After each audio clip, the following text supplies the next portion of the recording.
Everybody, Paul Hamilton's on. There was no Bills practice yesterday. Paul's covering the Bills for us today, right, Paul? Yes. We'll hear from the head coach finally. Yeah. So see maybe what's up for playing time for Saturday, what's up with some injuries that happened back at the blue and red practice. Yeah, but I almost said scrimmage. People say really even Deion Dawkins. I think the Bills called Dawkins called the scrimmage today. We played a clip. He played it today. I think it's fine. It's like calling a bison a buffalo. We're all just going to do it. Anyway, what was I going to say? I don't know. You want to fight the Action Network right I now? do. So you're distracted by that. What are you getting senile in your old age here? I am. Anyway, Paul. No, we got you on not to talk about the Bills because they were off. We got you on to talk a little bit about the Sabres because the Sabres, of course, are going to send Jason Pominville and Thomas Vanek into the Sabres Hall of Fame. There'll be a ceremony on January 14th, and I thought, why don't we spend a little time looking back on their career? I heard Vanek was on with Brad and Tim yesterday, and I thought we'd talk to you. You've covered this team for many, many, many years and covered their entire runs here. In the case of Pominville, 2 different stints. So the 2 on the same night, when you think about those 2, you think about a pretty good era of Sabres hockey. Yeah, I like that they're both going in the same night, and I like the way they did it. They were totally shocked by it. When Ryan Miller, pulled them aside, they were all here, and Ryan Miller pulled them aside and in front of the fans, and they thought they were just doing something to kind of fire up the fans. They go, oh, yeah, well, Ryan Miller, he likes to, talk or whatever. We thought we were just going to help him fire up the fans or whatever. And, well, they did. The fans certainly enjoyed the announcement of both Vanek and Pominville, going into the Hall of Fame. And I think it's proper that they're going together. I mean, they started together in Rochester. I mean, their careers mirrored each other until they finally both left. And then, as you mentioned, one came back. And Vanek, if you remember, he and Miller really did not want to leave. They told the Sabres this: look, we're at an age now where we can't go through another rebuild. If this is just, all right, we're reloading, we want to stay. We're fine with that. But they just didn't feel that they had enough time left in their careers to do another rebuild, and if that was the case, then they'd want to move on, so that's really why. And then Thomas Vanek just started playing for every team in the league basically after he left Buffalo.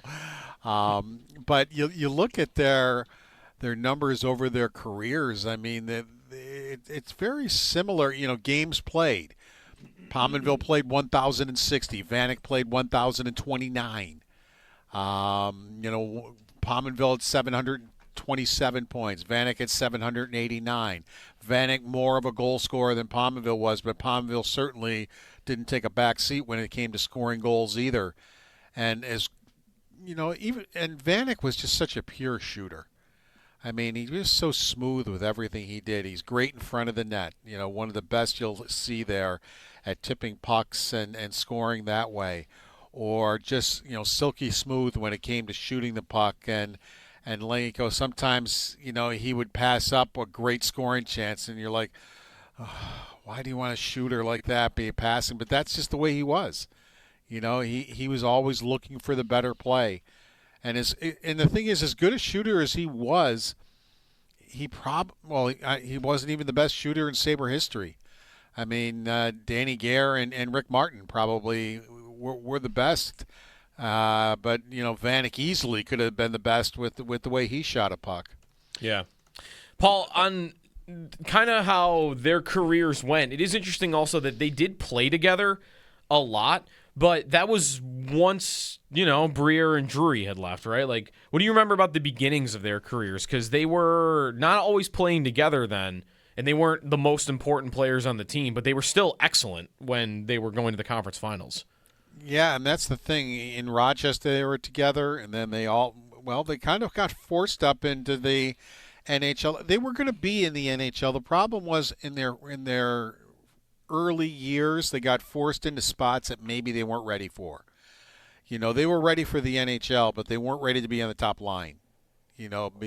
because that was going to be Drury and Briere's role, and then they got thrust into it. They grew into it. I mean, they're good enough hockey players. They eventually grew into it, but I think it was hard for them in the beginning. And Pominville and Larry Carriere always talked about this, that Carriere said the Sabres were lucky they still had him, because they put him on waivers. Every team in the league had a shot at him to pick him up off waivers to get him down to Rochester.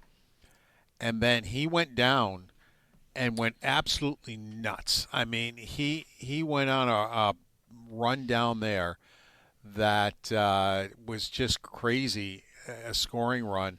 And then he came up to Buffalo, and then that was it. I mean, he was going to be in Buffalo after that for years and years to come. But as Larry Carriere said, they were just lucky that somebody didn't pluck him off waivers and pick him up, because every team in the league passed on him.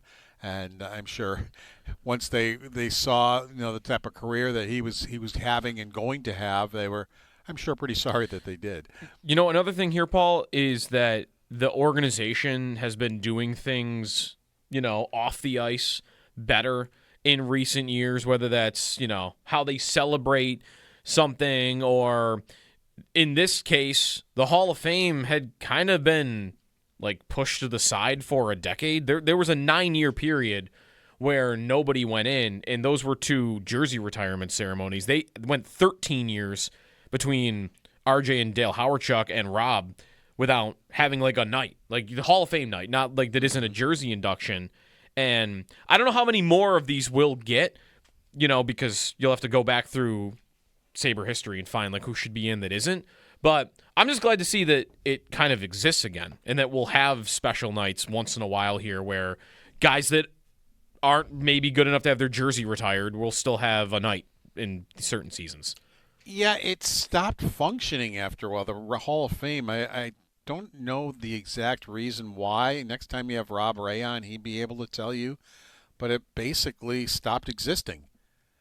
And then, they finally, and I think the players basically, I think Rob Ray and Michael Pekka, and there are a bunch of alumni players now that, vote on who's going to be in, who's not.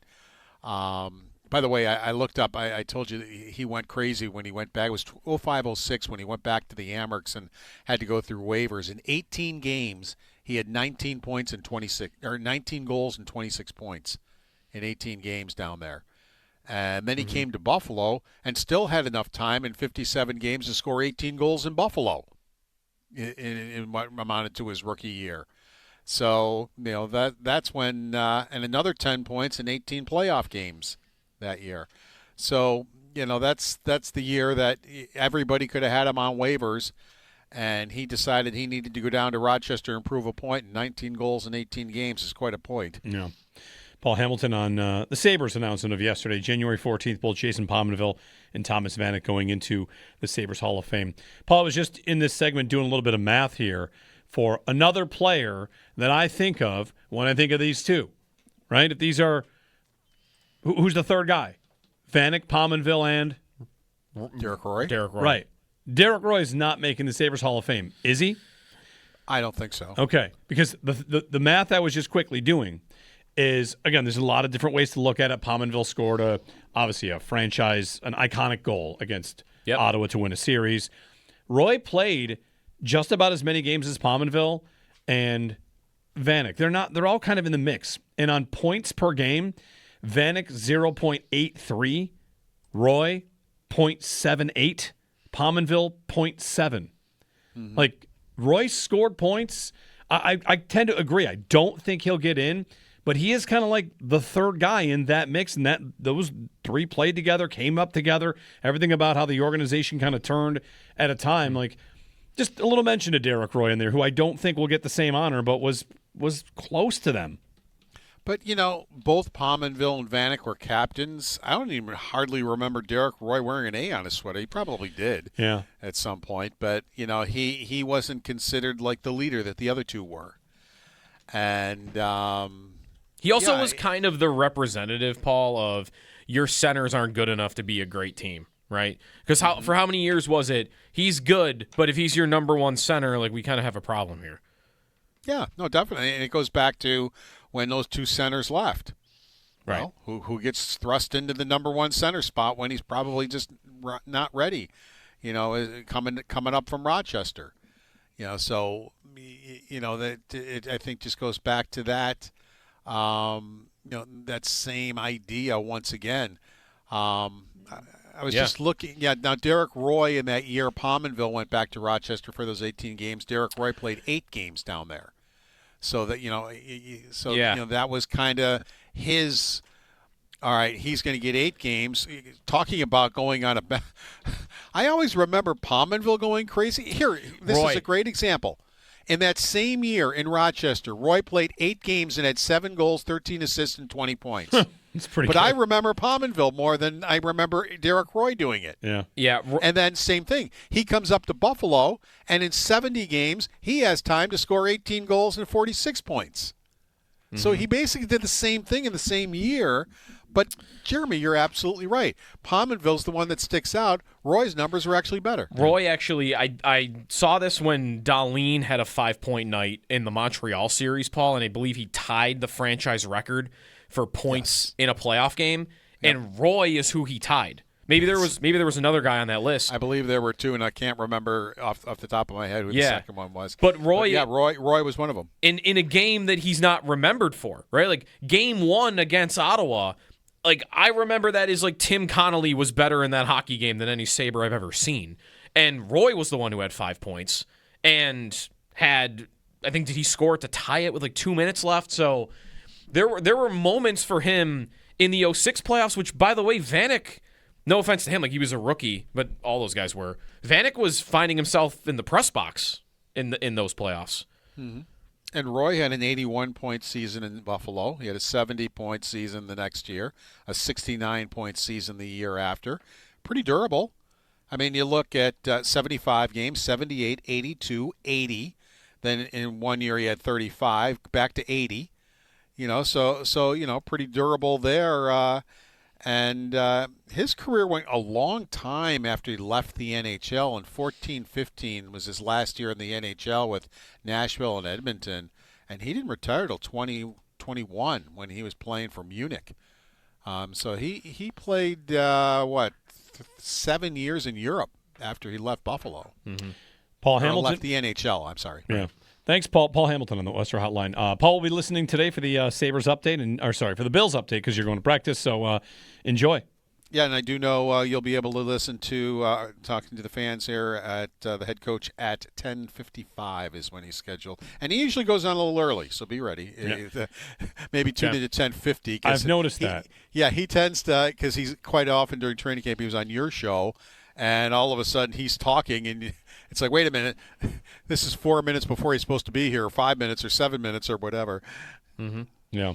All right, we'll be listening. We'll tune in early. Thanks, Paul. Take care. Paul Hamilton. Scott Pianowski, Yahoo Sports, coming up about 9:05. Jeremy and Joe on WGR.